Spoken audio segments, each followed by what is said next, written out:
एक समय की बात है। एक घने और जादुई जंगल में सैम नाम का एक छोटा गिलहरी रहता था। सैम अपनी फूली हुई पूंछ और चमकती जिज्ञासु आंखों के लिए पूरे जंगल में जाना जाता था।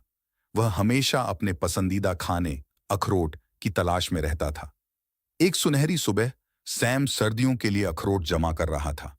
जब वह एक पेड़ से दूसरे पेड़ पर कूद रहा था, उसने देखा कि एक छोटी चिड़िया जिसका नाम बेला था, जमीन पर संघर्ष कर रही थी। बेला का पंख टूट गया था और वह उड़ नहीं पा रही थी। सैम तुरंत बेला के पास भागा। क्या तुम ठीक हो? उसने चिंता से पूछा। बेला ने आंसुओं भरी आंखों से ऊपर देखा। मैं अपने घोंसले से गिर गई और मेरा पंख टूट गया। मैं वापस घर नहीं उड़ सकती। सैम जानता था कि उसे मदद करनी होगी। उसने बेला को धीरे से उठाया और एक बड़े ओक के पेड़ के नीचे एक सुरक्षित स्थान पर ले गया।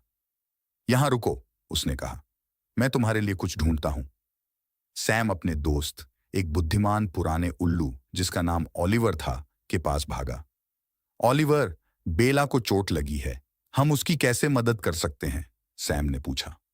ओलिवर ने कुछ समय सोचा और फिर कहा, हमें उसके पंख के लिए एक पट्टी बनानी होगी।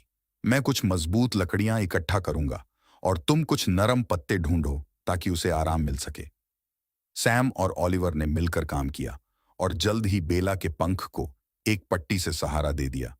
सैम बेला के पास रुका रहा, उसे हर दिन खाना और पानी लाता रहा।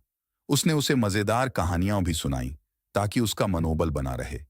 जैसे जैसे दिन बीतते गए, बेला का पंख धीरे धीरे ठीक हो गया। वह हर दिन थोड़ा और फड़फड़ाने लगी। एक सुबह वह आखिरकार फिर से उड़ने में सक्षम हो गई। धन्यवाद सैम, बेला ने खुशी से चहकते हुए कहा।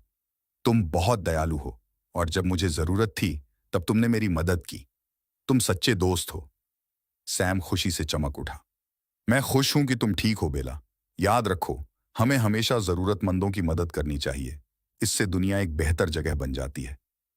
उस दिन से सैम, बेला और ओलिवर सबसे अच्छे दोस्त बन गए। उन्होंने जंगल में किसी की भी मदद की जो जरूरतमंद था, और जहां भी गए दयालुता और खुशी फैलाते रहे। और इस तरह छोटा जंगल समुदाय दोस्ती और सद्भावना से फल फूल गया। सब सैम के दयालु दिल की वजह से। हमेशा दयालु बनो और जरूरतमंदों की मदद करो। थोड़ी सी दयालुता किसी की जिंदगी में बड़ा बदलाव ला सकती है।